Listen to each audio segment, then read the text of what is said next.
ইফতারির সময় মানুষ এমন কিছু ভুল করে যে ভুলগুলোর জন্য মানুষের রোজার বরকত নষ্ট হয়ে যায়, রোজার ফজিলত নষ্ট হয়ে যায়, রোজার মাহাত্ম্য, রোজার সিগনিফিকেন্স আমরা হারিয়ে ফেলি। আমি রিসার্চ করে পেয়েছি মানুষ যখন ইফতারি করে 5টা ভুল এমন করে যে ভুলের জন্য মানুষের রোজার ফজিলত, সওয়াব, মাহাত্ম্য, সিগনিফিকেন্স নষ্ট হয়ে যায়। আমরা 5টা শুনবো যাতে করে আমাদের কারো এই ভুল না হয়। রাজি আছেন তো সবাই ইনশাআল্লাহ? 1 নাম্বার, রমজান মাসে অনেকে দেখবেন ইফতারি খেতে বসে একটা ভুল সবাই করে, বেশিরভাগ মানুষ দেখবেন মোবাইল ফোন নিয়ে রেডিওর আজান কখন হবে তারা রেডিওর আজানের অপেক্ষায় থাকে। এটা ভুল ধারণা, মাথায় রাখবেন। হাদিসে এসেছে নবী করিম সাল্লাল্লাহু আলাইহি ওয়াসাল্লাম বলেছেন, যখনই ইফতারির সময় হবে তোমরা তোমাদের ইফতারিকে গ্রহণ করো, আজানের জন্য অথবা অন্য কিছুর জন্য অপেক্ষা করবা না। দেখেন, আপনি যখন রেডিওর আজানের অপেক্ষা করেন, মাথায় রাখবেন, মনে করেন যে রেডিওর আজান হচ্ছে 6টা 5-এ, দেখা যাক আমার শ্রোতা অ্যাক্টিভ আছে কিনা। রেডিওর আজান 6টা কততে? এত আস্তে তো রংপুরের মানুষ কথা কয় না, 6টা। আর আপনার ইফতারির টাইম হলো জেলার 6টার সময়। এখন 6টার সময় ইফতারির টাইম হয়ে গিয়েছে, and you are waiting for the আজান অফ রেডিও। রেডিওর আজান দিলে আপনি ইফতারি খাবেন। তাহলে আপনি যদি রেডিওর আজান অপেক্ষা করেন, আপনার ইফতারি 5 মিনিট পিছিয়ে গেল, তাহলে আপনি নবীর সুন্নাহ অনুযায়ী টাইমকে মেনটেন করতে পারলেন না। অতএব এখন থেকে নিয়ত করে রাখেন, ইফতারির যখনই টাইম হয়ে যাবে, যেখানে যেই জেলায় যেই টাইম, ওই টাইমে ইফতারি খাবো।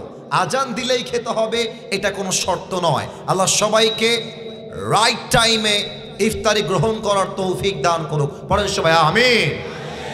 2 নাম্বার মিস্টেক অনেকে করে, এটা বলতে গেলে আবার অনেক যুবক চিৎকার দিয়ে ঠিক বলে উঠবে, একটু ব্যালেন্স করে ঠিক বইল। কিছু ছেলে পেলে আছে সামনে ইফতারি রাখা, জান তুমি কি দিয়ে ইফতারি করবে আজকে? ইফতারি সামনে রেখেই চ্যাটিং করে। তো ছেলে রাখে, আমি তো আজকে বেগুনি করেছি, তুমি কি বেগুনি খাবার জান, তোমাকে দিয়ে আসবো। সব কনফার্ম জান্নাতি টাইপের মেসেজ তারা সেন্ড করে। এবং অনেক মুরব্বীকেও আমি দেখেছি ইফতারি সামনে রেখে আউল ফাউল কিচ্ছা কালাপ গল্প করে না। ইফতারির খাবার সামনে রেখে this is the right time to make সাপ্লিকেশন। আল্লাহর হাবিব বলেছেন, ইফতারি সামনে রেখে যেই বান্দা আল্লাহর কাছে দোয়া করে, আল্লাহ বান্দার দোয়াকে সঙ্গে সঙ্গেই কবুল করে নেয়। সুবহানাল্লাহ পড়ে। অতএব ইফতারি সামনে রেখে don't talk with your girlfriend, don't use the TikTok, don't use your YouTube. কোনো কিছু ইউজ হবে না, কোথাও টাইম ওয়েস্ট হবে না। ইফতারি সামনে রেখে অনলি দোয়া is allowed and nothing is allowed. ঠিক কিনা বলে? ইফতারি সামনে রেখে আমি সবার থেকে জানতে চাই, আমরা সবাই হাত তুলে কি করব? একটু জোরে বলেন, ইফতারির সামনে আমরা হাত তুলে কি করব?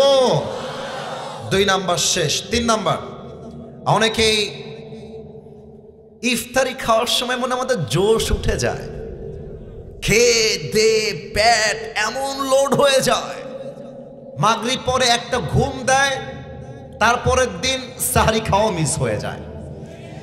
আর বিশেষ করে দেখবেন কিছু ছেলে পেলে আছে খাইতে বসলে গরু ফেল করে ফেলে, আর ইফতারি এমন ভাবে খায় জীবনে মনে খাবার চোখেই দেখে নাই।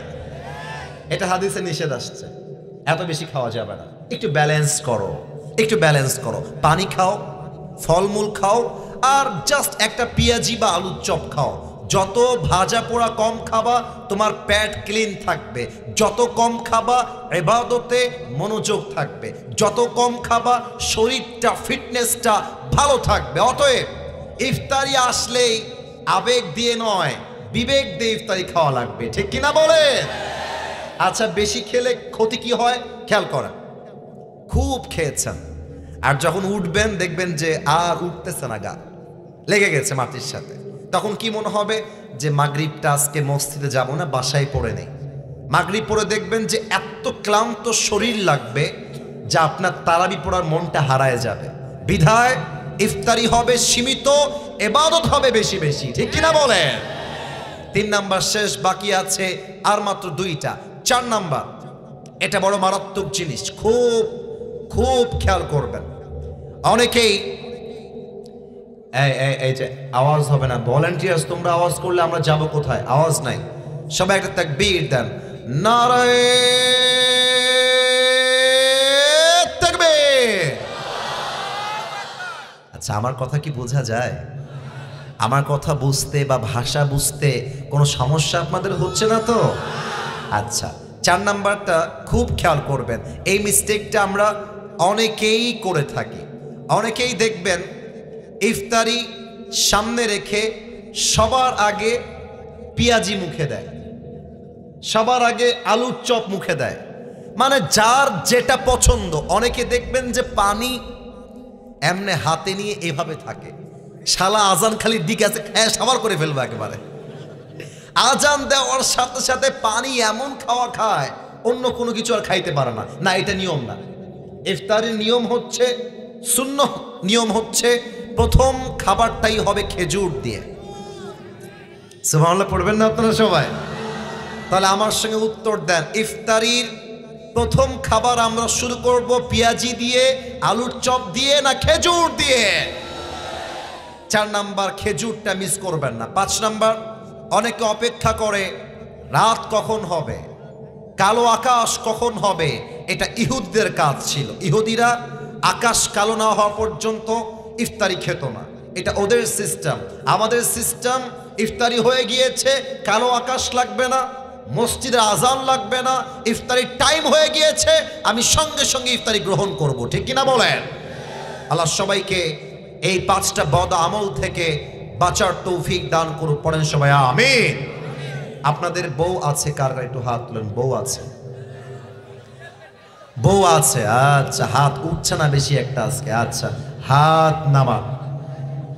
এবার হতভাগা যারা, জীবন থেকেও যাদের জীবন নাই, হতভাগা কপাল পোড়া সিঙ্গেলরা, হাত তোলো সবাই। কই আমাদের স্যাররা কোথায়? দেখেন তো সবাই, আপনারা যারা এসেছেন। তোমাদের বউ নাই? আমি বিশ্বাস করি না।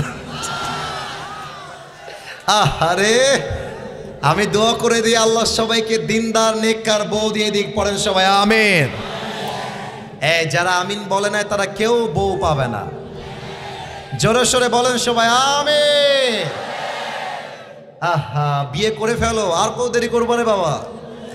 আসলে আমরা বিয়ে করতে চাই, বাপ মাই আমাদেরকে বিয়ে দিতে চায় না। রংপুরের যুবক ভাই, আমি মনে করি 2টা বিষয় ঠিক হওয়া লাগবে। 1, মেয়ের বাপ যখন বিয়ে দিবে, মেয়েকে টাকলাওয়ালা বুইড়া বাদ দিয়ে চরিত্রবান যুবকের সঙ্গে বিয়ে দেওয়া লাগবে। এক্ষেত্রে মেয়েদের দোষ বেশি, তোমরা রাগ করো না আমার কথায়। মেয়েরা আজকাল, আমার বাম হাত দেখো, ইঙ্গিতে কথা বলবো, সব কথা মুখে বলা যায় না। মেয়েরা আজকাল এইটা ছাড়া বিয়ের পিড়িতে বসতে চায় না। আর কিছু মেয়ে আছে দেখবা, টাকা পাইলে বুইড়া হোক টাকলা হোক ডাজন্ট ম্যাটার, টাকলার সঙ্গে বিয়ের পিড়িতে বসতে যায় টাকার জন্য।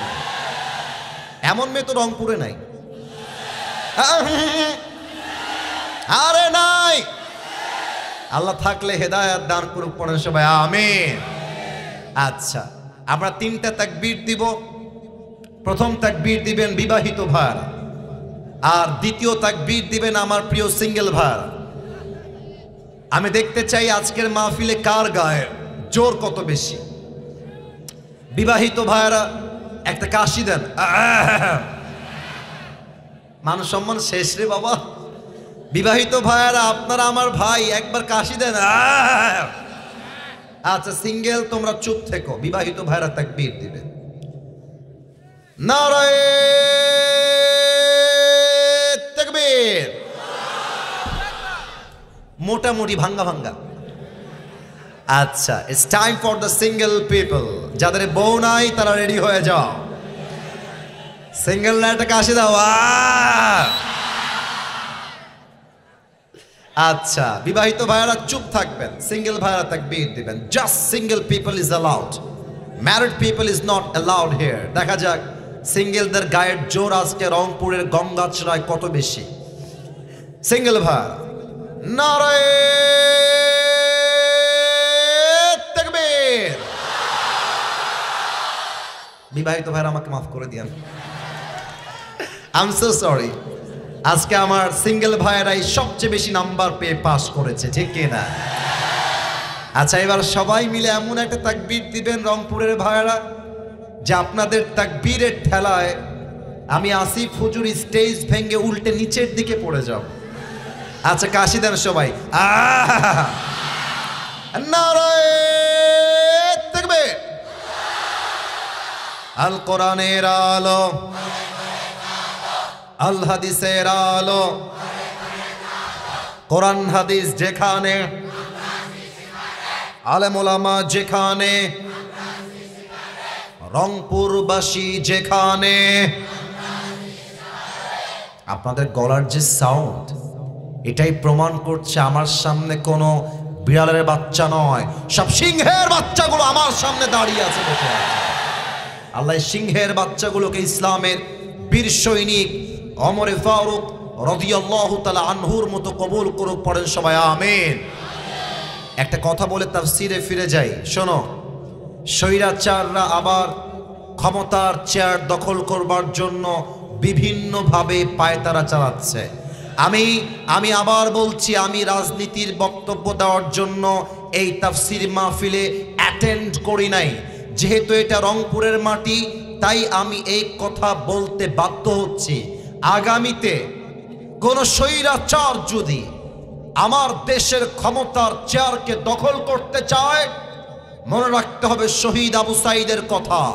শহীদ আবু সাঈদ যেমন তার বুকের তাজা রক্ত দিয়ে শহীদ হয়ে দেশটাকে স্বাধীন করেছিল, আবার যদি জালেমকে নামাবার জন্য ডাক আসে, জিহাদ করে জীবন দিয়ে রক্ত দিয়ে আল্লাহর জমিনে আল্লাহর কোরআনের রাজ কায়েম করতে হবে, রক্ত দেওয়ার জন্য প্রস্তুত থাকবে। কাকা দুটো হাত তুলে আল্লাহকে দেখায় দাও।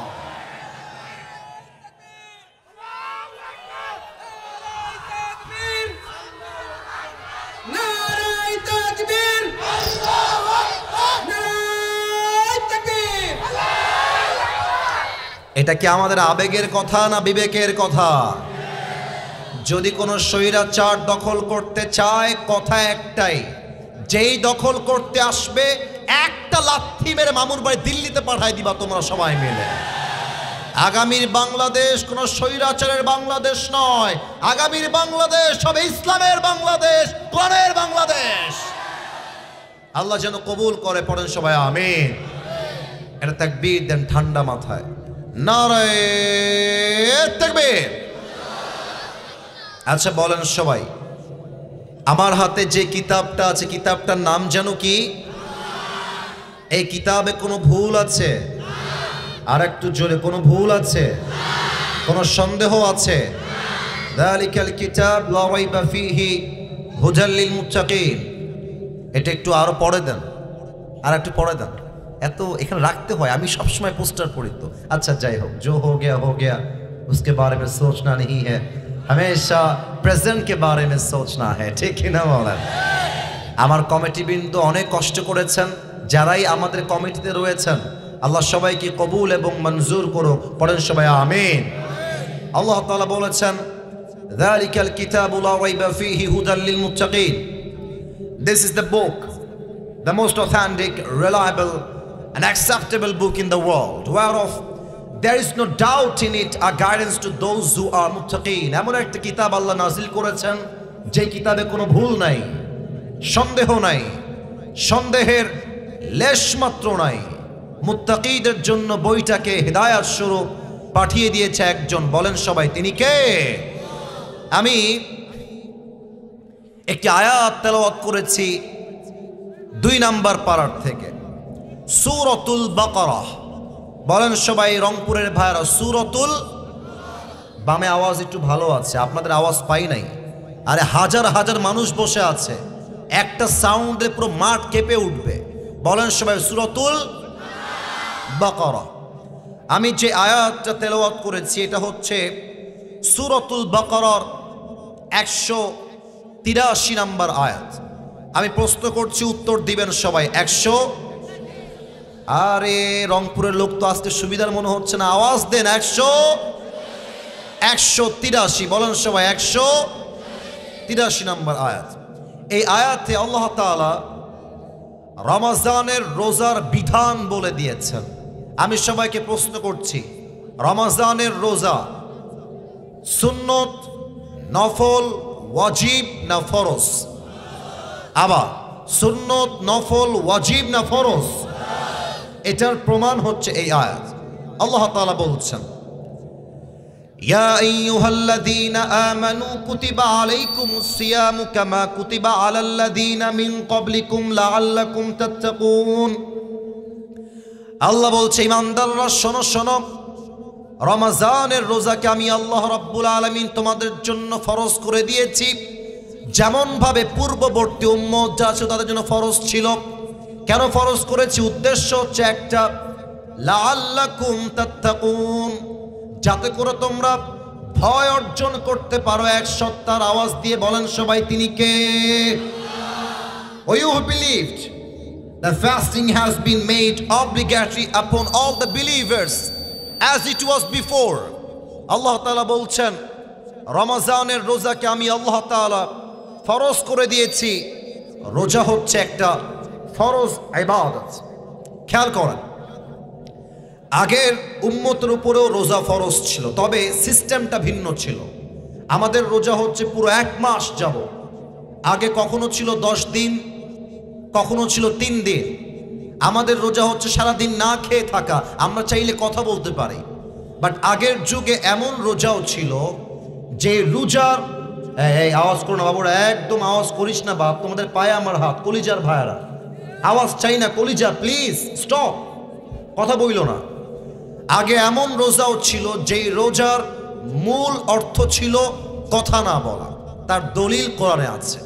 যেমনটা মারিয়াম আলাইহিস সালাতু ওয়াস সালাম বলেছেন, ইন্নী নাযারতু লির-রহমানি সাওমান ফালান উকাল্লিমাল ইয়াওমা ইনসিয়্যা। উনি ডাক দিয়ে বলছেন, আমি রোজা মান্যত করেছি, রোজা রেখেছি, অতএব আজকে আমি কারো সাথে একটা কথাও বলবো না। তার মানে ওই সময়ে রোজার মানে ছিল না খেয়ে থাকা নয়, বরং রোজার মানেই ছিল কথা না বলা। এখন আল্লাহ তাআলা রোজা যে ফরজ করেছেন এর একটা মূল উদ্দেশ্য আয়াতের শেষ অংশে বলেছেন। আসলে সত্য কথা কি জানেন, বড় বড় মাহফিলগুলোতে তাফসীর করা খুব টাফ হয়ে যায়। গতকাল আমি বসে বসে একটা ভিডিও দেখছিলাম, আমাদের সকলের প্রিয় ডক্টর মিজানুর রহমান আজহারী হুজুরের মাহফিল ময়মনসিংহের মাটিতে। তো আমি দেখলাম একজন টিচার, যিনি শুধু শিক্ষক নন, তিনি একজন কন্টেন্ট ক্রিয়েটর। তিনি মাহফিল শেষ করে বাসায় যখন যাবেন, বাইকে বসে বসে অনেকের থেকে রিভিউ নিচ্ছেন, মাইক্রোফোন ধরে বলছেন যে, বলেন তো ভাই আজহারী হুজুর আজকে কি ওয়াজ করেছেন? যতজনকে বললো কেউ বলতে পারে নাই। আমি নিজের চোখে দেখেছি, তোমরা হয়তো বা অনেকেই দেখেছো। তো এই মাহফিলতে কোনো লাভ নাই। আপনারা ভাবতেছেন আসিফ হুজুর অনেক ফেমাস, চেহারা দেখবো তাতেই মন ঠান্ডা। ওয়াল্লাহি যারা আমাকে ফেমাস দেখে আমার কাছে এসেছেন, আপনাদের সওয়াব হবে না। যদি আপনি আল্লাহর কোরআনের তাফসীর শুনতে আসেন, তবেই আপনার আমলনামায় সওয়াব অ্যাড হবে, ঠিক কিনা বলেন? মেহেরবানি করে আমাকে ওই চোখে দেখবেন না যে আমি অনেক ভাইরাল। আমি যখন এখানে ঢুকতেছি, এই দেখেন এই হাইটে এত ছোট বাচ্চা, আমার মাজা বড় আসবে না, বলতেছে কয়েকজনকে অনেক বড় বক্তা, টিকটকে অনেক ভাইরাল, ছোট্ট বাচ্চা। আপনি ভাবেন যে ও কি পরিমাণ সোশ্যাল মিডিয়া অ্যাক্টিভ থাকলে ও আমাকে চিনতে পারে। শুধু চেনে না, আমি কি করি, আমি কেমন ওয়াজ করি, ও ওখানে বলতেছে সবাইকে, আমার ড্রাইভার শুনেছে। তাহলে বোঝা যায় আজকালকার মানুষ মাহফিলে আসে তাফসীর শোনার জন্য নয়, ভাইরাল ব্যক্তিকে সচক্ষে দেখার জন্য আসে। কথা ঠিক আছে কিনা বলেন? যদি নিয়ত এমন থাকে, change your intention, because in হাদিস দ্য প্রফেট সেইজ ইন্নামাল আমালু বিন্নিয়াত। প্রত্যেকটা আমলের ফলাফল আসবে বেসড অন ইউর ইন্টেনশন। নিয়ত ভালো, সওয়াব থাকবে, নিয়ত খারাপ সওয়াবও নষ্ট, আমলটাও নষ্ট হয়ে যাবে। ঠিক কিনা বলেন? তাফসীরে মনোযোগ দেন। রোজার ফরজ হওয়ার মূল কারণ হচ্ছে লাআল্লাকুম তাত্তাকুন, যাতে করে তোমরা তাকওয়া অর্জন করতে পারো। এই তাকওয়া কাকে বলে?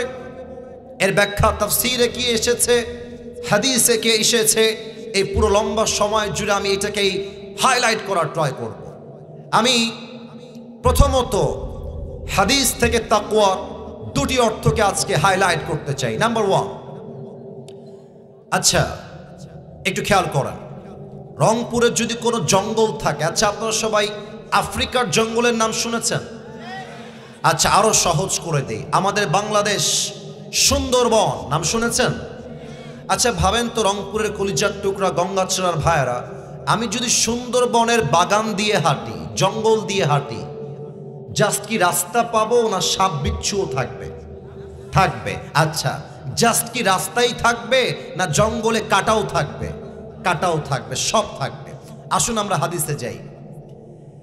এই হাদিসটা আমি পেয়েছি ওমরে ফারুক রাদিয়াল্লাহু তাআলা আনহুর ব্যাপারে। ওমরে ফারুক রাদিয়াল্লাহু তাআলা আনহু একবার উবাই ইবনে কাব রাদিয়াল্লাহু তাআলা আনহুকে ডাক দিয়ে বলছেন, ইয়া উবাই ইবনে কাব, একটা প্রশ্ন তোমার থেকে জানতে চাই, আমাকে উত্তর দিবা কিনা বলো। উবাই ইবনে কাব বলছে, কি প্রশ্ন, আমাকে তুমি প্রশ্ন আগে বলো। ওমরে ফারুক রাদিয়াল্লাহু তাআলা আনহু বলছেন, মা তা'রিফুত তাকওয়া, তাকওয়া কাকে বলে আমাকে বুঝায় দেন। তো উবাই ইবনে কাব বলছে, বোঝাবো, শর্ত আছে একটা, আমাকে একটা উত্তর দেন তো আপনি। কি উত্তর বলেন, প্রশ্ন কি? উবাই ইবনে কাব বলছে, আচ্ছা আপনি কি কখনো কাঁটাযুক্ত রাস্তায় হেঁটেছেন? কাঁটা, চতুর্পাশে কাঁটা, সাপ বিচ্ছু, এমন রাস্তায় হেঁটেছেন?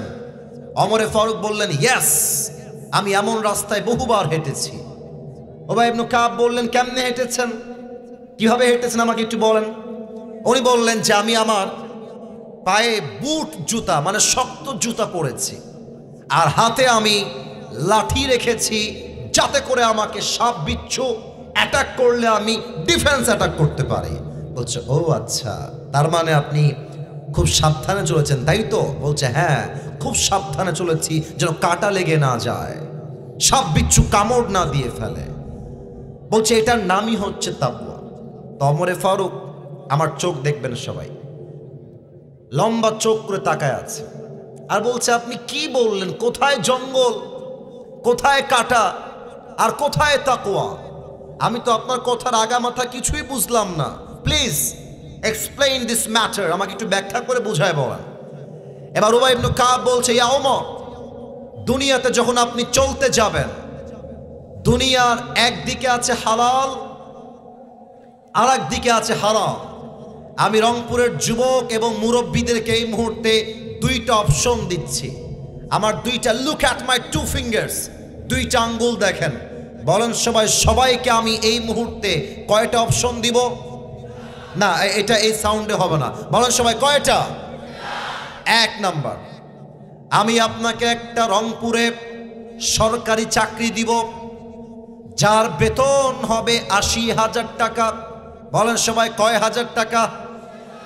এই তাকওয়া বুঝতে হলে এই এক্সাম্পলটা, you have to understand this example very clearly, আপনাকে বুঝতে হবে। ৮০,০০০ টাকার চাকরি, বেসরকারি না সরকারি? এরে কথা কয় এরা কথা কয় না রে বাবা। বেসরকারি না সরকারি? সরকারি চাকরি। বেতন কত হাজার? বেতন কত হাজার? ৮০,০০০। একটা অপশন। সেকেন্ড অপশন হলো, তোমাকে সরকারি চাকরি দিব না, তোমাকে একটা মুড়ির দোকান দিব, অথবা তোমাকে আমি ধানের খেতে কাজ করতে দিব, কাজ করে তোমাকে কামাই করতে হবে। তবে তুমি যদি ধানের কামাই বাদ দিতে চাও, মুড়ি বিক্রি করতে না চাও, তোমাকে সরকারি চাকরি নিতে হবে। শর্ত আছে একটা। কি শর্ত স্যার? শর্ত হলো, তোমাকে সরকারি চাকরি নেওয়ার পূর্বে 10 লাখ টাকা ঘুষ দেওয়া লাগবে। আপনি যদি মুত্তাকি হয়ে থাকেন, আপনি কি বলবেন? আপনি বলবেন, যেই সরকারি চাকরি নেওয়ার জন্য আমাকে 10 লাখ টাকা হারামভাবে ঘুষ দেওয়া লাগে, ওই চাকরির মুখে আমি লাথি মারি। আমি ভ্যান চালায় খাবো, আমি প্রয়োজনে ধানের খেতে কাজ করে খাবো, তবু আল্লাহর জমিনে আল্লাহর বিধানের বাহিরে গিয়ে এক পয়সা হারাম কামা আমি করতে পারবো না। ঠিক কিনা বলেন? দিস ইজ কল্ড তাকওয়া। You have to accept the halal and you have to avoid the haram. If you can do that, then you are the real believers and you are the real muttaqi. যদি বান্দা হালালকে অর্জন করতে পারে আর হারামকে avoid করতে পারে, সেই বান্দাই হচ্ছে প্রকৃতপক্ষের মুত্তাকি। ঠিক কিনা বলেন? আর একটা অপশন দেই, যুবকরা বুঝবে ভালো।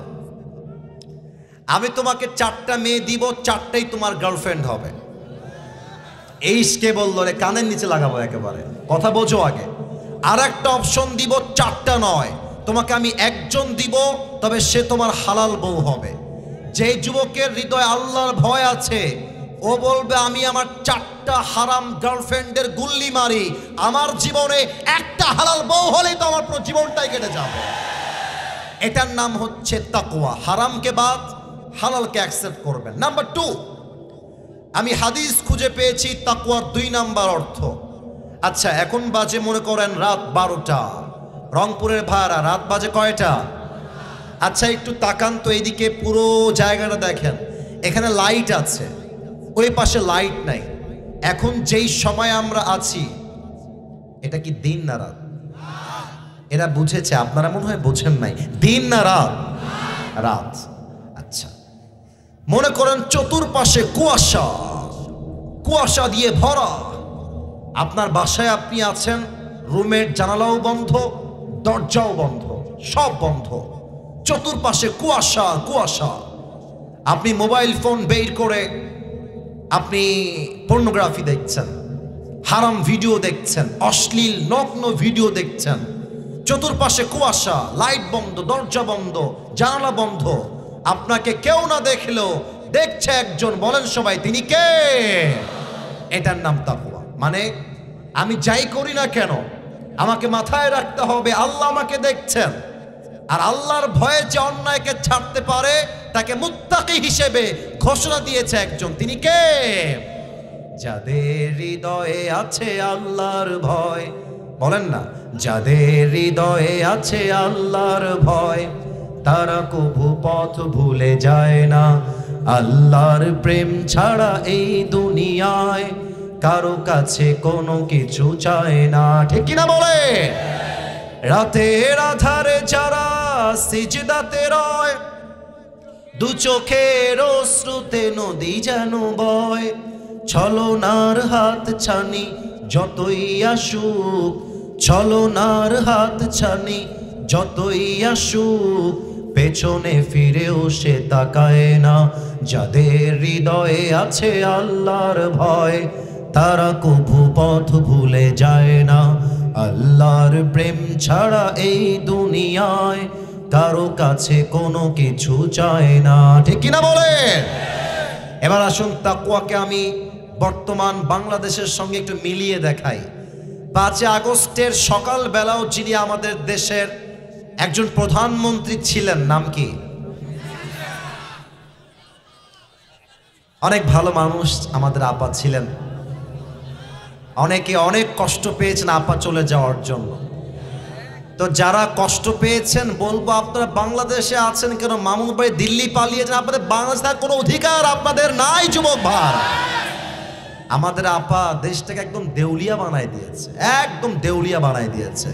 এখানে অনেক বিএনপি আওয়ামী লীগ থাকতে পারেন, আমার সঙ্গে কারো কোনো মারামারি নাই। আমার কথা একটা, যারা দেশের ছাত্রদের বুক থেকে তাজা রক্ত ঝরিয়েছে, এই বাংলার জমিনে এদের বিচার না হলে জনগণ আইন তাদের হাতে ধরিতে বাধ্য হবে। খেয়াল করেন একটু তাকওয়া কাকে বলে।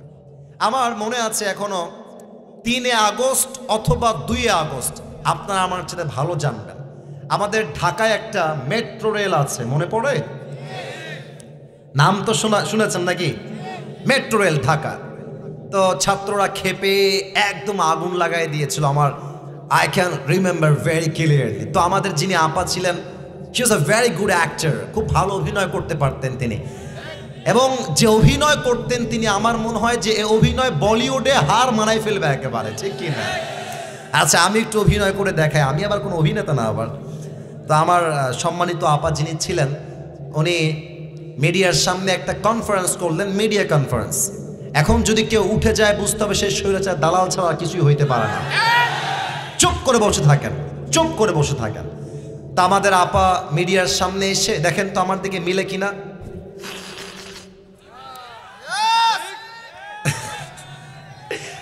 নাক মুছতেছিলেন আর বলতেছিলেন যে এটা ঠিক করতে আমার 300 কোটি টাকা লেগে যাবে।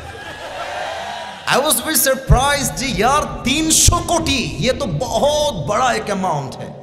আমার মনে হয়েছিল না ছাত্ররা কাজটা ঠিক করে নাই, 300 কোটি লস, কাজটা একদম ঠিক হয় নাই। আমার মন তখন এটা আমাকে বলেছিল। তা আমার পরবর্তী সময় আমি দেখলাম 300 কোটি বহুত দূর কি বাত है। এই মেট্রো রেল ঠিক হয়েছে মাত্র 23 কোটি টাকায়। তখন আমি বুঝে আসলাম যেই আপা এক চান্সে 300 কোটি মারতে পারে, সেই আপা 16 বছরে কত কোটি মারতে পারে, হিসাবটা আপনারাই মিলায় নেন, হিসাবটা আপনারাই মিলায় নেন। অতএব একটা কথা স্পষ্ট ভাষায় বলছি, আমি জানি না বাসায় যাওয়ার সময় আমি নিরাপদভাবে বাসায় যাব কিনা, তবে আমি বলতে এক নাম্বার উচ্চ কণ্ঠে ভাষায় বলছি, আগামীর বাংলাদেশে কোন নারীকে আমরা ক্ষমতার চেয়ারে চুল পরিমাণ আর বরদাস্ত করতে পারবো না। 2 নাম্বার কথা, তাকবীর পরে আমাকে শেষ করতে দেন। 2 নাম্বার কথা, আগামীর বাংলাদেশের প্রধানমন্ত্রী হবে এমন একজন পুরুষ, যেই পুরুষ একই সময়ে জাতীয় সংসদে দাঁড়িয়ে দেশের পক্ষে বক্তব্য দিবেন, আবার সেই পুরুষ ঢাকার জাতীয় মসজিদ বাইতুল মুকাররমে দাঁড়িয়ে জুমার খুতবা দেওয়ার যোগ্যতাও রাখবে রংপুরের ভাড়ামা। এমন প্রধানমন্ত্রী আমরা কারা কারা চাই, দুটো হাত তুলে আল্লাহকে দেখা দেয়।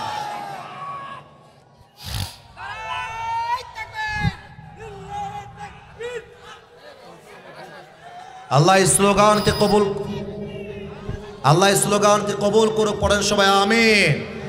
আপনারা সবাই আল্লামা দেলোয়ার হোসেন সাইদি হুজুরের নাম শুনেছেন? এই ভয় পাবেন না, নাম শুনেছেন আপনারা সবাই। উনি বলতেন তোমরা, আমরা হক কথা বলে তোমরা আমাদের গালি দাও রাজাকার, জঙ্গিবাদ আর মৌলবাদ বলে। তবে মৌলবাদ বললে আমরা রাগ করি না, কারণ মৌল আসছে মূল থেকে। মূল মানে কোরআন, মূল মানে হাদিস, মূল মানে আল্লাহ তাআলা, মূল মানে হচ্ছে হিজ লাস্ট মেসেঞ্জার মুহাম্মদ সাল্লাল্লাহু আলাইহি ওয়াসাল্লাম। অতএব যারা আমাদেরকে মৌলবাদী বলে গালি দাও, আমরা সবাই মূলবাদী, তোমরা সবাই আগাবাদী। বলেন তো রংপুরের ভাইয়েরা, গাছের আগায় শক্তি বেশি হয় না গোড়ায় শক্তি বেশি হয়?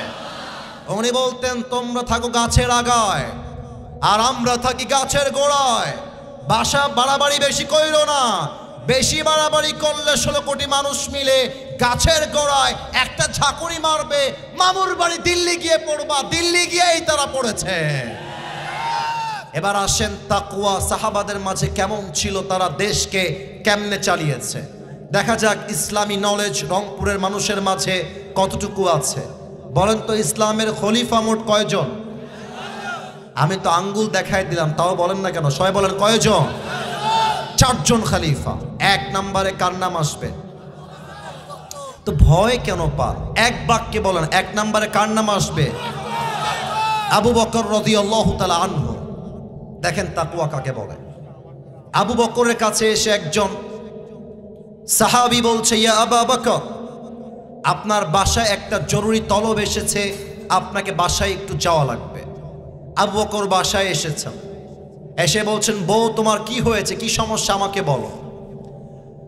আবু বকর রাদিয়াল্লাহু তাআলা আনহুর স্ত্রী ডাক দিয়ে বলছে, ইয়া খলিফাতুল মুসলিমিন, আপনার কয়েকজন সন্তান মিলে আবদার করেছে, তারা আরবের সবচেয়ে দামি খাবার সারিদ খেতে চায়। যেমন ভাবে আমাদের বাংলাদেশে দামি খাবারের নাম হলো মুরগির গোস্ত নয়, গরুর গোস্ত। যারা মধ্যবিত্ত পরিবারের সন্তান, আমরা পুরো মাসে একটা দিনও আমরা গরুর গোস্ত ঠিক মতো খাইতে পারি না, ঠিক কিনা বলেন? বলছে, ও আচ্ছা, সারিদ খেতে চায়, তবে আমি তোমাদের কাছে মাফ চাচ্ছি, আমি যে সারিদ কিনে খাওয়াবো ওই টাকাটা আমার কাছে নাই। কে বলছে? প্রধানমন্ত্রী। আবার বলছেন, কে বলছে? প্রধানমন্ত্রী। সারিদ কিনে দিব, এই টাকা আমার কাছে নাই। তো বলছে, তোমরা আমাকে মাফ করে দিও। বাড়ি থেকে বের হয়ে গেছে। 3 মাস পরে আবু বকর রাদিয়াল্লাহু তাআলা আনহু একদিন বাসায় আসছেন, দেখছে তার বউ একটা প্লেট নিয়ে সামনে এসেছে। আরে প্লেটে কি রাখা আছে আমাকে বলো। বলছে, রাখা আছে সারিদের টুকরা, এই নেন আপনি খান। সারিদ তোমরা কই থেকে পেয়েছো? আমি তো টাকা দেই নাই, আসলো কই থেকে? আবু বকর রাদিয়াল্লাহু তাআলা আনহুর বউ ডাক দিয়ে বলছে, ইয়া খলিফাতুল মুসলিমিন, আপনি প্রত্যেক মাসে যেই টাকা আমাকে দেন, টাকা বাঁচিয়ে বাঁচিয়ে আমি এই সারিদগুলো ক্রয় করেছি আপনার জন্য, আমার সন্তানের জন্য। এই হাদিসটা আমার শেষ হাদিস, বুঝে যাবেন বাসায়। এবার আবু বকর বলছে, তাহলে দাও আমাকে, আমি এক টুকরা খাই। এক টুকরা খেয়ে আবু বকর রাদিয়াল্লাহু তাআলা আনহু বাড়ির থেকে বের হয়ে গিয়েছেন। সাহাবা একরাম যারা রাষ্ট্রপতি, প্রধানমন্ত্রীর সঙ্গে যারাই কাজ করে, সেনা, সবাইকে ডেকে এক বিশাল লম্বা মজলিসের শুরা বৈঠক করেছেন। আবু বকর, আমার দিকে তাকাবেন সবাই, ডান দিকে সাহাবা একরাম দাঁড়িয়ে আছে, বসে আছে, বাম দিকে সাহাবা একরাম বসে আছে, দাঁড়িয়ে আছে, আর আবু বকর ঠিক মাঝখানে। কথা কি বোঝা যায়? না, কথা বলতে হবে। কথা কি বোঝা যায়? ডানেও সাহাবা একরাম, বামেও সাহাবা একরাম, মাঝে দাঁড়িয়ে আছেন আবু বকর রাদিয়াল্লাহু তাআলা আনহু। উনি দাঁড়িয়ে গিয়েছেন, বলছেন, সাহাবা একরাম শোনো, তোমরা আমাকে প্রধানমন্ত্রী হিসেবে যেই বেতনটা দাও, সেই বেতনটা হচ্ছে কথার কথা 30,000। তোমরা এখানে কমায় দিবা, এই মুহূর্তে আমার বেতন হবে 25,000। এক সাহাবী ডাক দিয়ে বলছে, ইয়া খলিফাতুল মুসলিমিন, বেতন যা ছিল ঠিকঠাক ছিল, কমবে কেন? উনি ডাক দিয়ে বললেন, আমার বেতন থেকে টাকা বাঁচিয়ে বাঁচিয়ে আমার স্ত্রী আমার সন্তানদের জন্য সারিদ কিনেছে, এটাই প্রমাণ। বেতন যদি আমার কমই বেশি হতো, আমার বেতন যদি ঠিকঠাক হতো, তাহলে তো 1 টাকাও বাঁচতো না। তোমরা এখনই আমার বেতন কমায় দাও। এক সাহাবী বলছে, ইয়া খলিফাতুল মুসলিমিন, বেতন যা আছে তাই থাকবে, প্লিজ এটা কমাবার ট্রাই করবেন না। এবার আবু বকর ডাক দিয়ে বলছে, শোনো, তুমি আমাকে কাগজের খাতায় লিখে দাও, আমার বেতন বেশি হওয়ার জন্য যদি কিয়ামতের দিন আল্লাহ আমাকে হিসাবের কাঠগড়ায় দাঁড় করায়, সমস্ত দায়ভার তুমি তোমার কাঁধে তুলে নিবা। এই কথা বলার সঙ্গে সাহাবীটা মাথা নিচু করে ফেলেছে। আর আবু বকর রাদিয়াল্লাহু তাআলা আনহু চোখের পানি ছেড়ে দিয়ে বলছেন, আমি আমার জীবনে সব সহ্য করতে পারবো, তবে আল্লাহর জমিনে আল্লাহর দেওয়া বিধান থেকে এক চুল পরিমাণ উল্টাপাল্টা করব, মানুষের হক মেরে খাবো, দেশের টাকা মেরে খাবো, আর আল্লাহ আমাকে কিয়ামতের দিন জাহান্নামের ফয়সালা করবে। আমি আবু বকর সব সহ্য করতে পারবো, বাট জাহান্নামের ভয় আমি চুল পরিমাণ সহ্য করতে পারবো না। সুবহানাল্লাহ পড়বেন না আপনারা? এমন ভয় যদি আমাদের দেশের এমপি, নেতা, মেয়র, মন্ত্রী, প্রধানমন্ত্রী সবার মাঝে ঢুকে যায়, পুরো দেশটাই সোনার বাংলাদেশ হয়ে যাবে, ঠিক কিনা বলেন? অতএব রমজানের মূল উদ্দেশ্য হচ্ছে, আল্লাহ তাআলা বলছেন, লাআল্লাকুম তাত্তাকুন, তোমরা ভয় অর্জন করবা এক সত্তার। বলেন সবাই, তিনি কে? এবার সবাই 2 হাত তোলেন, সবাই 2 হাত তোলেন। আমি কাউকে যেন হাত বাদ যাওয়া না দেখি। এখন বাজে রাত 12টা 15। আমি যখন এসেছি স্টেজে তখন বাজতেছিল 10টা 55, এখন বাজে 12টা 15, তার মানে প্রায় 1.5 ঘন্টার কাছাকাছি। আমার প্রিয় ভাইরা, আমার একটা কথা কমিটির ভাইকে আমি বলেছি, 1 ঘন্টার বেশি ওয়াচ করব না। তবু 1 ঘন্টার বেশি হয়েছে, কারণ রংপুরে এসে নিয়ম নয়, ভালোবাসা দিয়ে হিসাব করতে হয়, ঠিক কিনা বলে? আমি এখন সবার হাতটা একটু উঁচুতে দেখতে চাই, একটু উঁচুতে। সবাই একটা কাশি দেন। আমি আসিফ যা যা বলবো এখন, যদিও আমি অযোগ্য অথবা আমি জানি, তবে আমার কথার সঙ্গে যা যা বলবো, you have to repeat after me. একটা কাশি দেন। এবার সবাই এই যে ডান হাতটা বুকে রাখেন, বাম হাতটা উপরে রাখেন। ডান হাতটা বুকে রাখেন, সবাইকে দেখতে চাই। ডান হাত বুকে, বাম হাত উপরে। বলেন সবাই, এই মাঝখানে কে ওঠে? এই বসো, বসায় দাও। আচ্ছা সবাই আমার দিকে তাকান। বাম হাত উপরে, ডান হাত আপনার বুকে। বলেন সবাই আল্লাহ। একটু রংপুরের সাউন্ডে আল্লাহ।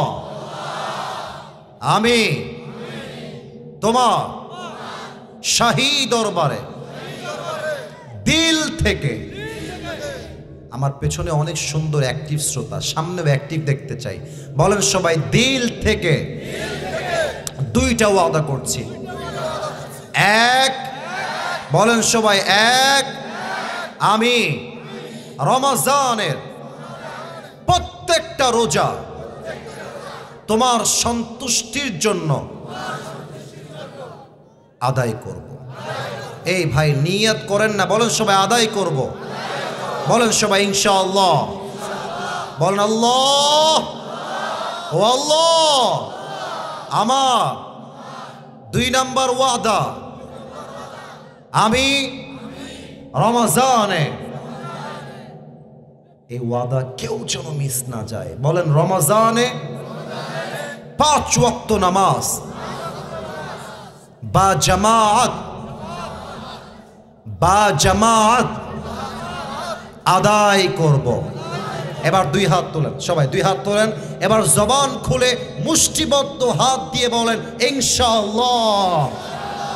আল্লাহ সবাইকে তুমি রমজান মাস থেকে 5 ওয়াক্ত নামাজি হিসেবে কবুল করে নিও। পড়েন সবাই আমিন। হাত নামান। যারা দাঁড়িয়ে আছেন দোয়ার জন্য একটু বসে পড়েন। যারা দাঁড়িয়ে আছেন, তোমরা আমার কলিজা না, বসে পড়ো। তোমরা আমার ভালোবাসা তো, বসে পড়ো। দোয়ার জন্য বসো, দোয়ার জন্য বসো। এই তো বসে গেছে, মাশাআল্লাহ মাশাআল্লাহ।